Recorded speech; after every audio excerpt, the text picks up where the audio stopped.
చేర్చుకున్నారు కాబట్టి అవకాశం ఇచ్చిండ్రు కాబట్టి ఈనాడు తెలంగాణ రాష్ట్ర ముఖ్యమంత్రిగా ఈ కుక్కడపల్లి శాసనసభ నియోజకవర్గాన్ని అభివృద్ధి చేయడానికి సర్వ అధికారాలు ఈరోజు నా దగ్గర ఉన్నాయి. మీకు ఏమి కావాలన్నా కుక్కడపల్లి ప్రజలు పనులు చేయించుకోండి. మా మంత్రులందరికీ వేదిక మీద నుంచి నేను ఆదేశాలు ఇస్తున్నా. ముఖ్యంగా మా మిత్రులు శ్రీధర్ బాబు గారికి కుక్కడపల్లిని ప్రత్యేకంగా మీరు చూడాలి. ఆనాడు రూపాయి ఖర్చు పెట్టకుండా వందలాది పోలింగ్ బూతుల్లో నా ముఖ పరిచయం లేకపోయినా వాళ్ళే స్వయంగా ఎన్నికల ఏజెంట్లుగా కూర్చొని అపార్ట్మెంట్లలో వాళ్ళే చందాలు వేసుకొని బస్తీలలో పేదవాళ్ళు మన నుంచి ఏం ఆశించకుండా ఆనాడు నాకు అండగా నిలబడ్డారు. ఈరోజు వాళ్ళ రుణం తీర్చుకునే అవకాశం వచ్చింది. మీరు ఖచ్చితంగా ఈ ప్రాంతంలో రోడ్లైనా, ఈ ప్రాంతంలో ఫ్లైఓవర్లైనా, ఈ ప్రాంతంలో చెరువుల పునరుద్ధరణైనా, ఈ ప్రాంతంలో విద్య కోసం పాఠశాలలు కళాశాలలైనా, ఈ ప్రాంతంలో ఉద్యోగ ఉపాధి అవకాశాలకు అవసరమున్న పరిశ్రమల విషయంలో అయినా మీరు పెద్ద మనసు చేసుకొని కుక్కడపల్లి నియోజకవర్గాన్ని ప్రత్యేకంగా చూడాల్సిందిగా నేను మీకు విజ్ఞప్తి చేస్తున్నా. మిత్రులారా, నేను ఎవరిని విమర్శించదలుచుకోలేదు. విమర్శల ద్వారా నా సమయాన్ని వృధా చేసుకోదలుచుకోలేదు. 10 సంవత్సరాల ఆ పరిపాలనను 2 సంవత్సరాల మా పరిపాలనను బేరీజు వేసుకోండి. ఆనాడు ఇచ్చిన ఏ సంక్షేమ పథకాన్ని రద్దు చేయలేదు. అది రైతు భరోసా కావచ్చు, ఉచిత రైతుల కరెంటు కావచ్చు, ఇలా చెప్పుకుంటూ వెళ్తే వాళ్ళు ఏమి ఇచ్చిండ్రో అవన్నీ ఇవ్వడంతో పాటు అదనంగా ఈనాడు 3,28,00,000 తెలంగాణ ప్రజలకు ప్రతి వ్యక్తికి 6 కిలోల సన్న బియ్యం ఈరోజు ఇస్తున్నామా లేదా మా అక్కల్ని చెప్పమని ఆలోచన చేయమని నేను అడుగుతున్నా. ఆ ఎల్ల దొడ్డు బియ్యం ఇస్తే బర్రెలకు దాన పెట్టుకునే పరిస్థితి, కోళ్ళకు దాన పెట్టుకునే పరిస్థితి. ఇవాళ సన్న బియ్యం ఇస్తే మన సంటి పిల్లలకు బుక్కెడు బువ్వ పెట్టే పరిస్థితి. ఇవాళ ఒక్క బియ్యం గింజ కూడా వృధా కాకుండా ఈరోజు కోట్లాది మంది సన్న బియ్యంతో అన్నం తింటున్నారా లేదా మా అక్కల్ని చెప్పమని నేను అడుగుతున్నా. ఇంటి ఆయనకు తెలియకపోవచ్చు బియ్యం ఎక్కడి నుంచి వచ్చినాయో, కానీ మా అక్కలకైతే తెలుసు కదా ఆ బియ్యము ఈ తమ్ముడు రేవంత్ రెడ్డి మీకు సన్న బియ్యం ఇచ్చిండి అన్న సంగతి. ఆనాడు ఊర్లలో వ్యవసాయానికి ఉచిత కరెంట్ ఇస్తుంటే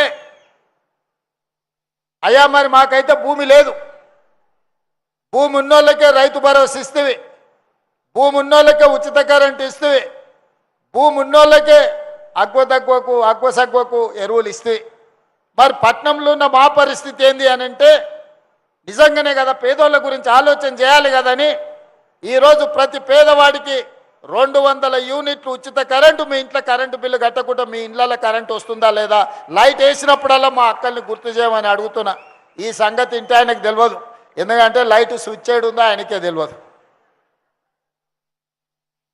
ఇవాళ 200 యూనిట్లు ఉచిత కరెంటు 55 లక్షల కుటుంబాలు ఈరోజు ఉచిత కరెంటు లబ్ధి పొందుతున్నారా లేదా మీరు ఆలోచన చేయండి.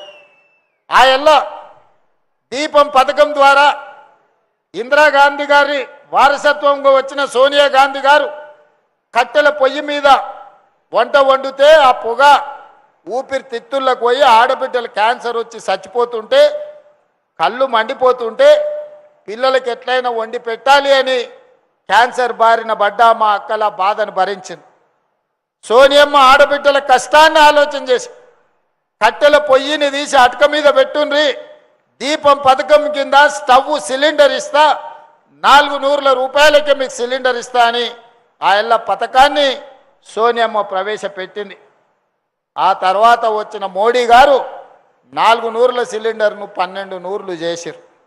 మా అక్కలు కష్టపడి ఇండ్లల్లో పనిచేసి పరిశ్రమలలో పనిచేసి ఉద్యోగాలు చేసి సంపాదిస్తే నెలకు సిలిండర్ కొనుక్కుంటే 1200 ఆ సారు మన పర్సులకి వెళ్ళి గుంజుకపోతుండే. తెలియని దొంగ మనకు తెలియకుండానే మన పర్సులకి వెళ్ళి 1200 కొట్టుకపోతుండే. మరి అట్లాంటిది ఇవాళ మా అక్కలు సిలిండర్ కొంటే 500 రూపాయలకే ఇవాళ మా అక్కలు సిలిండర్ తెచ్చుకుంటున్నారు. అదేవిధంగా ఆ ఎల్ల బతుకమ్మ చీరలు పండుగ పూట చీరలు పెడతాం, బతుకమ్మ ఆడుకోవాలని చీరలు ఇస్తే ఆ చీరలు ఇంటి ముందల ఊర్లలో వ్యవసాయ పొలాల కాడ పిట్టల్ని బెదరగొట్టడానికే కట్టేటోళ్ళు. ఇంటి ముందల మన ఏంది అది కర్టెన్ లాగా కట్టేటోళ్ళు మా అక్కలు ఇట్లా రూమ్కు మధ్యలో పరద లెక్క. కానీ ఇవాళ ఆ ఇందిరమ్మ చీరలు వద్దు, ఆ ఇళ్ళ ఇందిరమ్మ చీరల పేరు మీద బతుకమ్మ చీరల పేరు మీద వాళ్ళంటే మేము ఇందిరమ్మ చీరలు ఇస్తామంటే బతుకమ్మ చీరలలో ఇందిరమ్మ చీరలు వద్దన్నారు. అయినా సరే మా అక్కలకు నేను పెట్టే చీర పుట్టింటోళ్ళు పెట్టిన సారే అని నేను చీర పెడితే గాడ మా అక్క ఇందిరమ్మ చీర కట్టుకొని వచ్చింది. మా అక్క గాడు ఉన్నది, లేచి నిలబడక్క చూపిరు అందరు చూడు మా అక్క ఎంత మంచిగా ఉందో. ఇగో ఇన్ని వేల మందిలో మా అక్క మంచిగా మెరిసిపోతుంది పాలపిట్ట లెక్క. మరి మీ తమ్ముడు పెట్టిన సారే ఇందిరమ్మ చీర కట్టుకొని మా అక్క పండుగ పూట వచ్చింది మా ఇంటికి. ఈ చీర మీ తమ్ముడు పెట్టింది కాదా అక్క? 1 కోటి మందికి ఇందిరమ్మ చీరలు ఈరోజు రాష్ట్రంలో 1 కోటి మంది ఆడబిడ్డలకి ఇవ్వాల నేను ఇందిరమ్మ చీర పెట్టిన.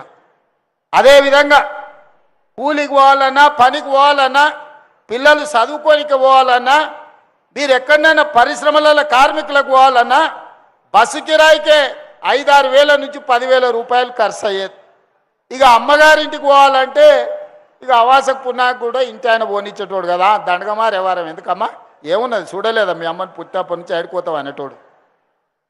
అమ్మవారిని దర్శించుకుందామంటే ఆ అవకాశమే లేదు. పెద్దమ్మ గుడికి పోవాలన్నా, లక్ష్మీనరసింహస్వామి దగ్గరికి పోవాలన్నా, యాదగిరి గుట్టకు పోవాలన్నా, లేకపోతే భద్రాచలం పోవాలన్నా, 7కి ఇల్లు దాటాలంటే బస్సు కిరాయిలు 100 రూపాయలు ఖర్చు అయ్యేది. మరి ఇవాళ మా అక్కల్ని అడుగుతున్నా, తెలంగాణ రాష్ట్రం నలుమూలల 7 తారీఖు నాడు నేను ముఖ్యమంత్రి అయితే 9 తారీఖు 2023 నాడు ఆడబిడ్డలకు ఆర్టీసీ బస్సుల్లో ఉచిత ప్రయాణం. మిమ్మల్ని ఎవరన్నా బస్సు కిరాయి పైసలు అడిగితే నా ఫోటో పర్సులో పెట్టుకొని మా తమ్ముడు పట్నం వాళ్ళు ఉంటారు తెచ్చుకోపోండి అని కండక్టర్కి చూపించామన్నా, మా పొన్నం ప్రభాకర్కి చూపించామని చెప్పిన. ఆయేళ్ళటి నుంచి ఇయ్యాలటి దాకా మా అక్కలు చెప్పాలి, మా అక్కలు ఎప్పుడు నిజమే చెప్తారు. ఎవరన్నా 1 రూపాయి మిమ్మల్ని బస్ కిరాయి అడిగినరా అక్క? అడిగినరా? మరి ఇవాళ మీకు 12,000 కోట్ల రూపాయలుగా పొన్నం ప్రభాకర్ సార్కు నేను కట్టినా మీ తరఫున.